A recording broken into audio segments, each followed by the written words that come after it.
gars, le sujet il est clair. Qu'est-ce qu'on dit là maintenant? Bulls Lakers. Bon, déjà, vous êtes des basketteurs ou pas? Vous avez basket ou pas? Il paraît. Mais donc on doit rentrer vite dans le vif du sujet. Moi je dis direct, je rigole même pas. Moi c'est Bulls tout de suite. Tout de suite les gars, arrêtez de dormir. Moi je suis trop chaud sur ça. Écoute, franchement, Bulls, ok, ça a marqué et tout, mais les Lakers des débuts des années 2000, ça a marqué toute une génération. Chaque Kobe. Si toi, t'as trop regardé Internet, toi. Jamais. Nous on avait les cassettes vidéo VHS, on est passé par là, Canal+, Georges Eddy. Comment on peut oublier? C'était un ouf. Ça a commencé comme ça. T'aurais affecté où? Je suis clairement avec les Bulls. Et pourquoi? Vas-y. Non, les mecs, faut qu'on parle d'une équipe qui a dominé pendant 3 saisons la NBA. Ils ont toujours terminé premier de conférence. Ils ont toujours fini leur playoff proprement. Ils ont pas fait ça les Lakers. Ils terminent pas premier de leur conférence quand ils font leur free hit. T'es sûr? Ils font une saison à 56 victoires, une saison à 58 victoires. Qui est premier à l'Ouest en 2000? Saison régulière. 2000 saison régulière. C'est pas les Lakers, ça j'en suis sûr. En tout cas, mais bon, j'ai envie de dire, c'est pas grave, la saison régulière, on s'en fout, ce qui compte sont les playoffs. Les playoffs et les Lakers, ils étaient là, ils font un sweep-it. Première et seule équipe du 21e siècle à en faire un. C'est vrai. Mais faut le reconnaître. Après, si tu parles aussi des Lakers, il faut aussi mentionner d'où ils viennent aussi, parce que moi, perso, je mettais pas un billet sur eux en 2000, parce que moi, là-bas, je suis un supporter des Blazers à l'Ouest. Okay. Donc, si on regarde bien la conférence Ouest, c'est vrai, il y a en 99, il y a le titre des Spurs et tout, voilà.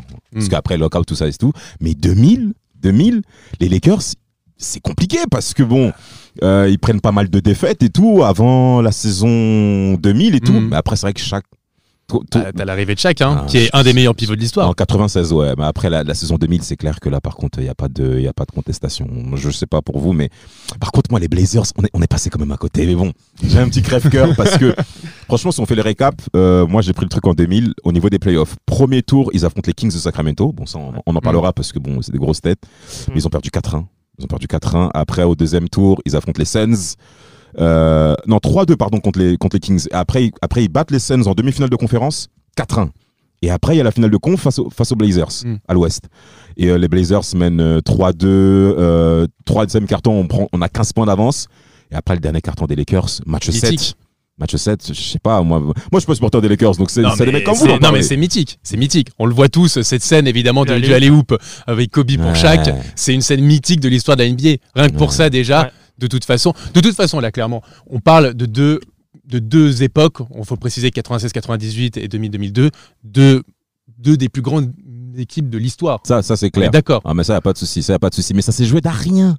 C'est ça s'est joué d'à rien. Ouais, mais tu peux dire. Mais alors, tu peux dire pareil aussi des Bulls, par exemple, de 97 contre le Jazz. Je suis absolument pas d'accord avec toi. Pas du tout.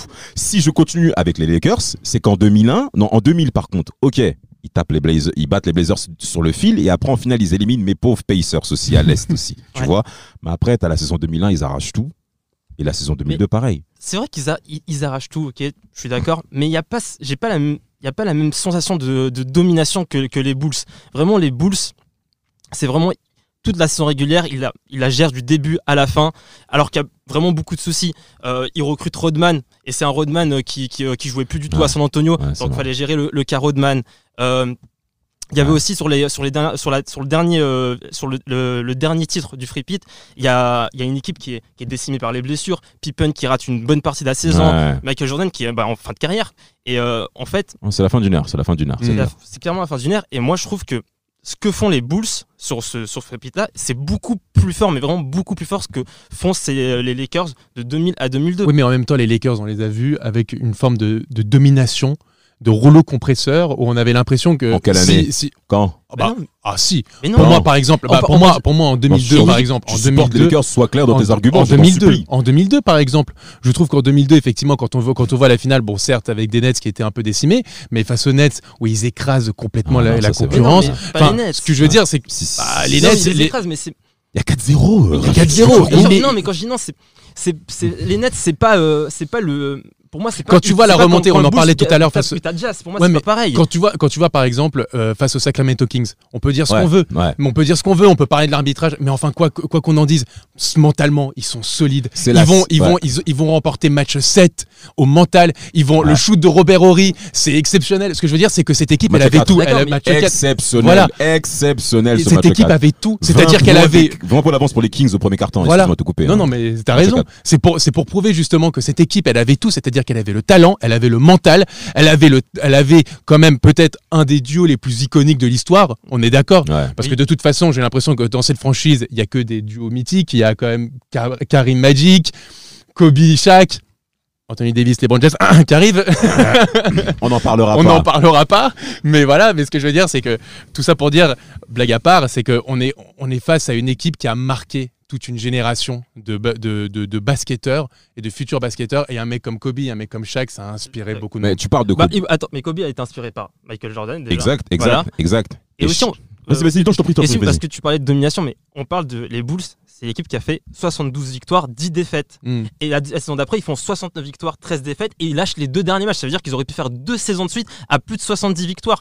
C'est ça, pour moi, la domination. On la retrouve pas chez les Lakers. Les Lakers ont fait 56 victoires, 58 victoires. Ok, il y a les playoffs derrière, mais pour moi, quand on parle de domination, c'est vraiment du début à la fin, et je le retrouve plus chez les Bulls, alors qu'il y avait vraiment des soucis de blessures, etc. Et je retrouve pas ça chez les Lakers. Là-dessous, je peux te rejoindre là-dessus, c'est que les Bulls aussi, il y avait un ancien tripit qu'ils avaient fait aussi avant aussi. C'est-à-dire qu'ils avaient gagné également 3 titres NBA de suite, notamment en 91, où c'est la fin du règne de Magic Johnson.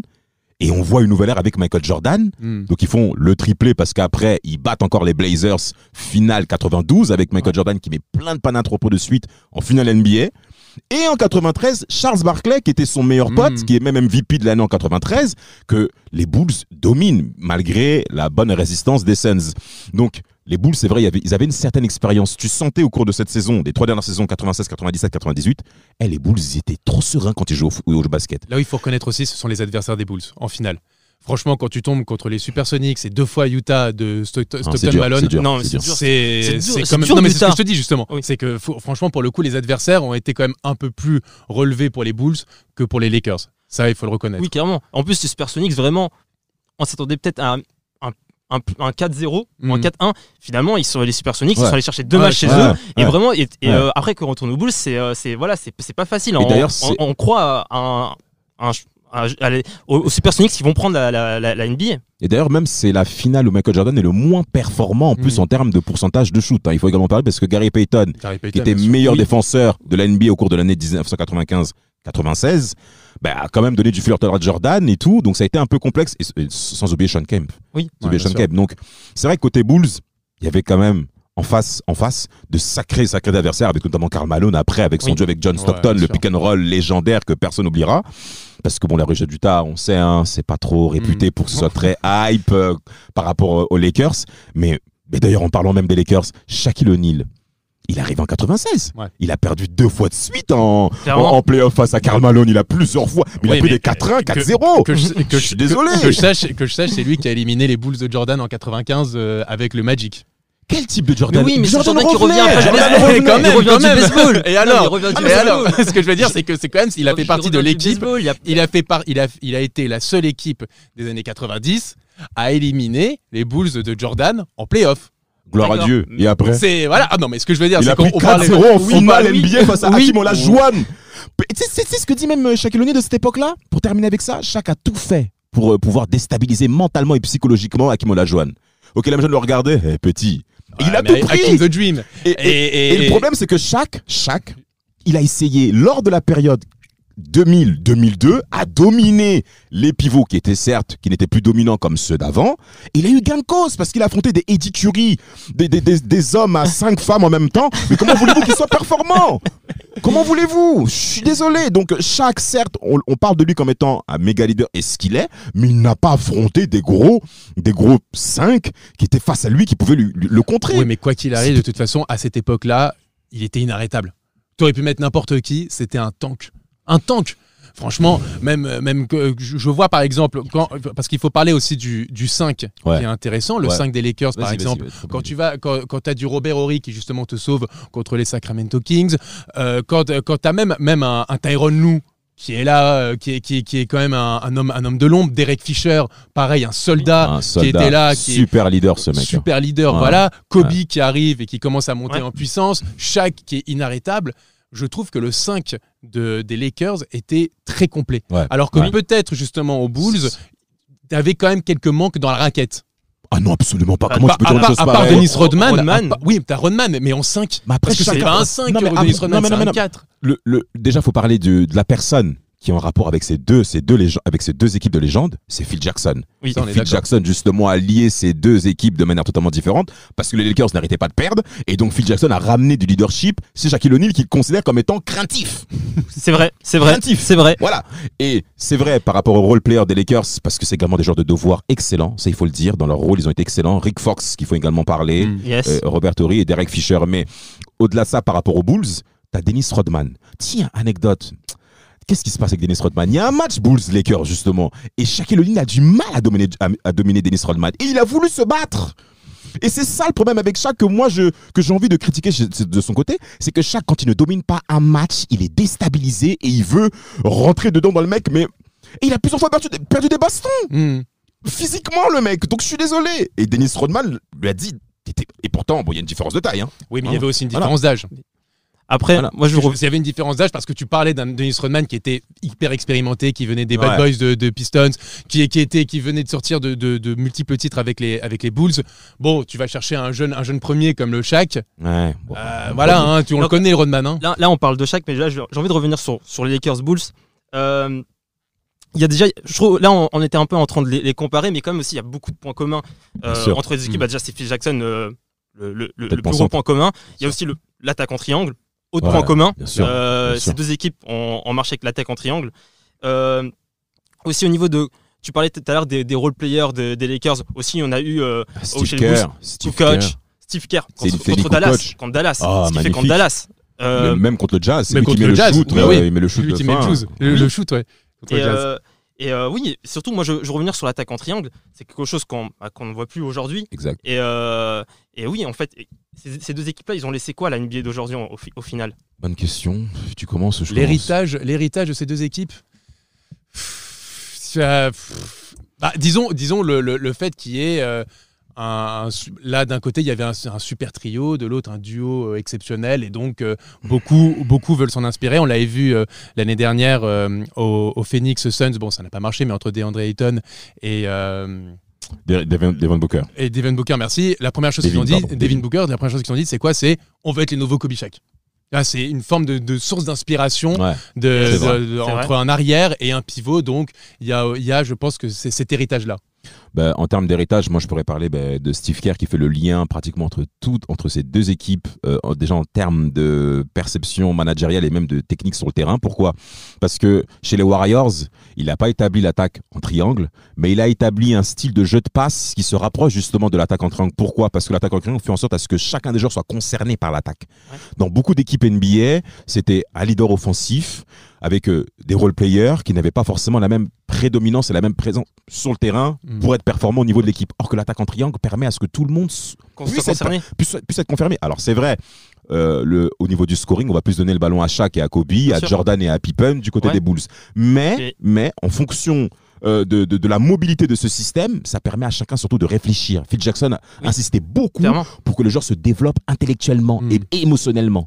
On a vu le résultat. Ouais. En tout cas, moi je suis pas trop d'accord avec vous sur l'héritage. En fait, je suis d'accord sur ce que vous venez de dire, mais je trouve qu'il n'y a pas vraiment eu d'héritage parce que déjà, on regarde comment les équipes jouent maintenant. Sauf les Warriors. Il n'y a pas d'attaque en triangle. Ah non, ça oui. Les équipes jouent beaucoup plus vite qu'à l'époque. Donc voilà, donc je trouve que cette NBA-là, avec les Lakers et les Bulls, on la retrouve plus maintenant, j'ai l'impression. Que ça va en termes de passion, en termes d'émotion, on n'a plus du tout cette NBA-là. Je crois que on regarde moins la NBA, les finales NBA maintenant qu'à l'époque du free pit. Le free pit des Bulls, c'est le free pit le plus regardé à la télé. Voilà, pour moi, finalement, je sais pas, j'ai l'impression qu'on retrouve plus ces Lakers et ces Bulls aujourd'hui. Mais ça, c'est facile à comprendre parce que tout simplement, tu avais Michael Jordan qui est considéré par beaucoup comme le meilleur joueur de l'histoire. Derrière, tu avais une équipe composée du Shaq qui est considéré comme l'un des meilleurs pivots de l'histoire. Kobe. bon, bah, c'est limite une secte qui est derrière Kobe. Donc c'est pour ça que ça déchaîne autant de passion. Aujourd'hui, par exemple, que ce soit les Warriors. Alors il y a un peu LeBron James peut aussi amener un peu ce côté-là, mais il a beaucoup de haters aussi. Donc c'est pour ça que c'est au-delà des haters, LeBron James c'est la marque LeBron James qu'on retient. Alors que là, on parle d'équipes qui ont révolutionné le jeu, au-delà même des sphères du basket, parce que quand on regarde les Bulls, mais tu as beaucoup d'autres disciplines sportives qui se sont inspirées de cela. Et pour cela, franchement, c'est pour ça qu'on retient ces équipes-là, au-delà même de la sphère basket, que ce soit même par rapport aux Lakers.